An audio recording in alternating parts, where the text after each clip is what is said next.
Hey guys, be sure to like and subscribe. Today we're talking about what to expect as an expat in the world today. And for the most part, in the Philippines. I mean, a lot of Americans are coming over here and they're expecting this place to be just like the United States, and it's not, and it's not at all. And you're moving to a developing country, you expect phone services and everything to be the same, and it's not. But as I've taught on here, you can make it what you want it to be. But it takes work, and a lot of people in the United States, they come over here and they want everything to be done for them when they get here. And it's just not that way. You have to work a little bit.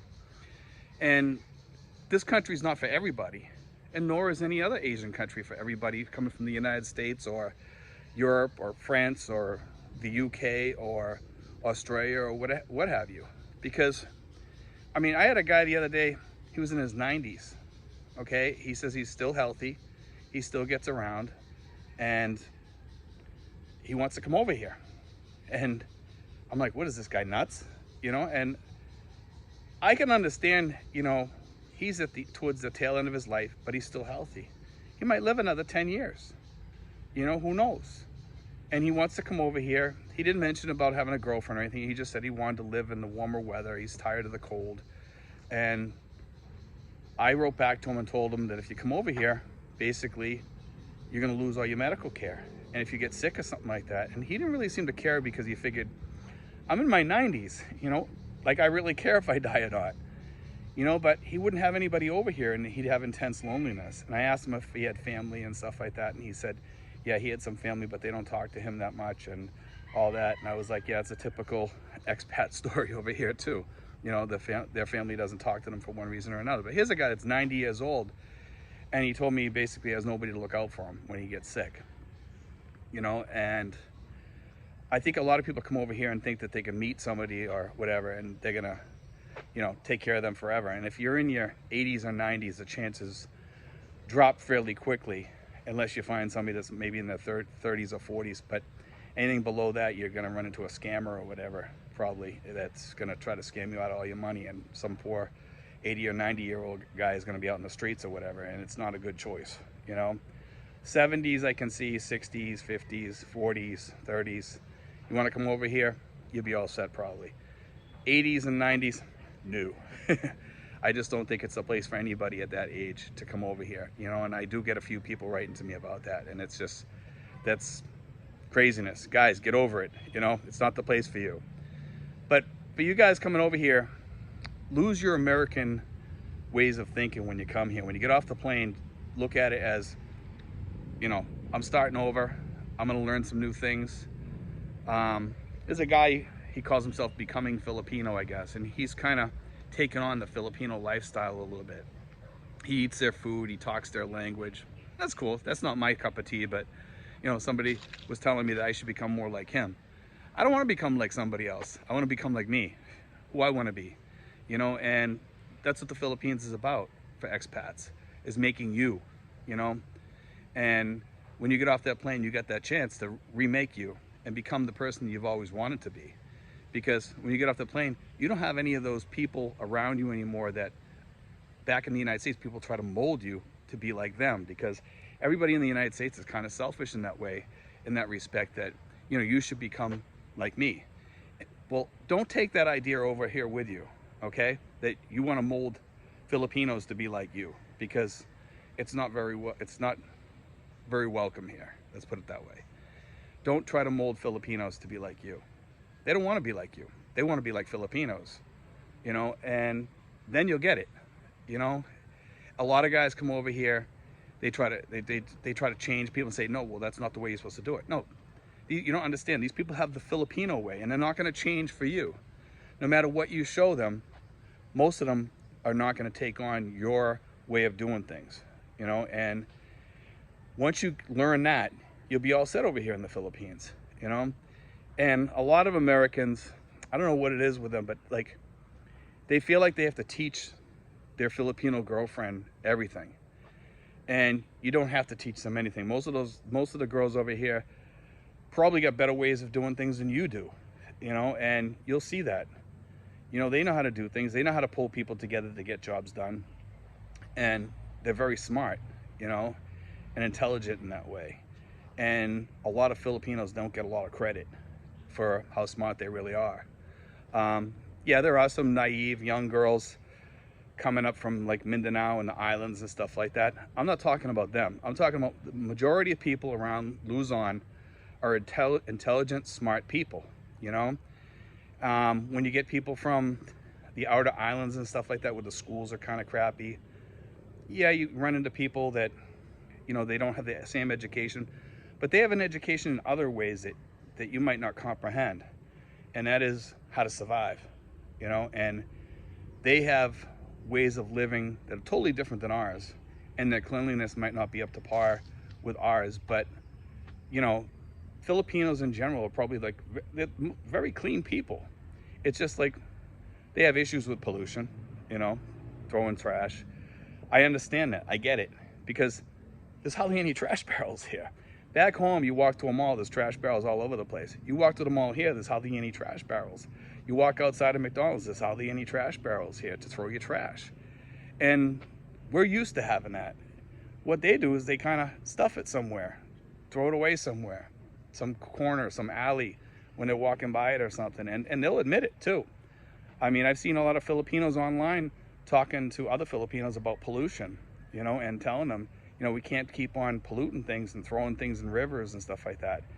And their environment is, to say the least, in some areas, it's awful. You know, in some cities and even in some smaller towns and stuff like that, they keep throwing trash everywhere. I mean, I go to the beach, I go to this place called Little Boracay, and the sheer amount of trash that washes up on the beach from Manila there is incredible.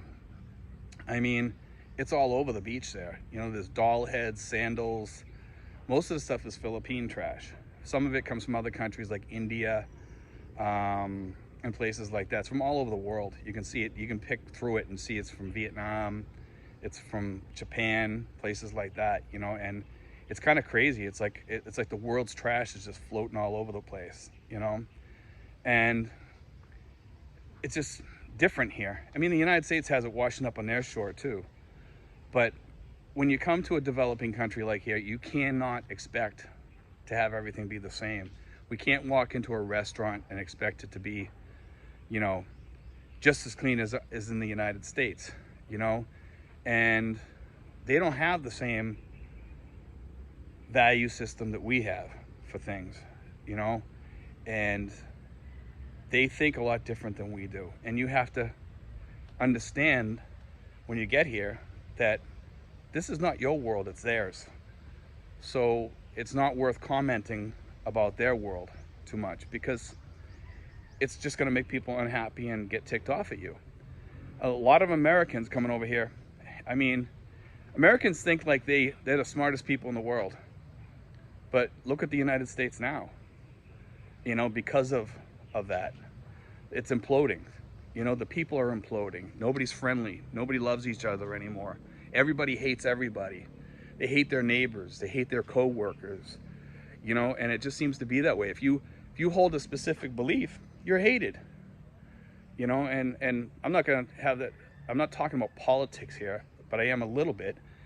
But what happens is when an American, or even Westerners in some cases, comes to another country, like a developing country like the Philippines, and they bring that same value system and the same ideas with them here, it's something that you just shouldn't do here. Because one thing I love about being here, and like I've said before, I love being myself. I couldn't be that back home.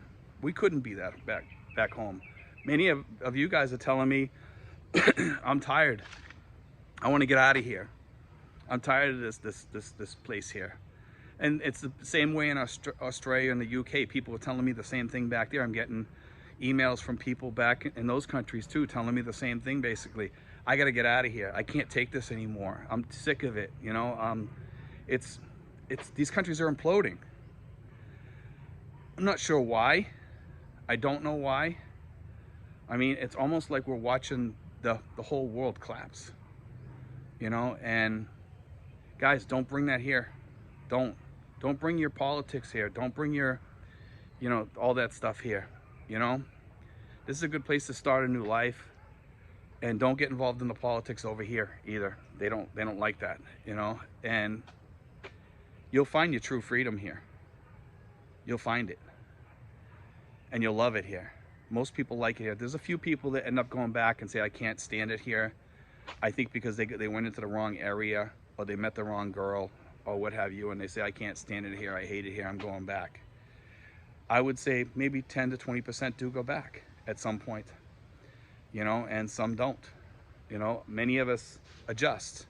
If you can make it past the first year or two, you're golden here, and you'll probably love it. The first year, you should spend time making your home a place where you feel comfortable, making friends, and setting up like a few expat friends that you really trust that don't want to change your world or keep giving you their ideas. Well, this is the way you should do it. Here, as much as I teach you guys how to live here, I don't try to teach you guys like about values and stuff like that too much, because here you kind of learn to stay by yourself, but you also have your friends. You have your own little circle, and you live your life and you make your world the way you want it. And I've already created my happy place, and when you guys come over here, you'll learn to create your own happy place here. And I hope all you guys will find your happy place here, you guys that are coming here. And most of you guys are pretty smart. I've talked to a lot of you guys on the phone and stuff like that. And I think if you guys follow my tips here, you guys will do really, really well, because you have your expat backpack filled up with my ideas now of how to start your life here and how to make your life easier. And if you have that, you're gonna do pretty well, If you have all your stuff in line with you, you have your startup fund, you have your emergency fund, you have your health insurance when you get over here. And in some cases, if you have a girlfriend over here or a wife or whatever, you're gonna, you have that already in place. And that's the biggest part, man. When you have your family over here, if you have a family over here, you're golden, because those people are gonna look out for you. Just don't let people take advantage of you. It's okay to give money to people. It's okay to help people, and help your wife out, because that's your other half now, or your girlfriend. Help her. I'm not saying, help out her family and bail them out every time they have a problem. Draw a line. Say, listen, I'll help them up to this point, and that's it. You need to have your lines drawn. And once you do that, you'll live well over here. You'll do good. And don't let people manipulate you, because some Filipino girls are good at manipulating. I'm not saying they're all like that, because they're not, but some Filipino girls will manipulate you like there's no tomorrow. Just have all your plans in place, guys. We got another tough year coming up ahead of us. I'm not sure what's going to happen this year. I'm hoping they open up soon. I think they will. And with that said, I think this is the year we're going to open up. I think, but before the end of the year, I think by May maybe, things are going to start loosening up a little bit. And when that happens, all you guys will start coming in here. And I know some of you guys have been waiting a year or longer.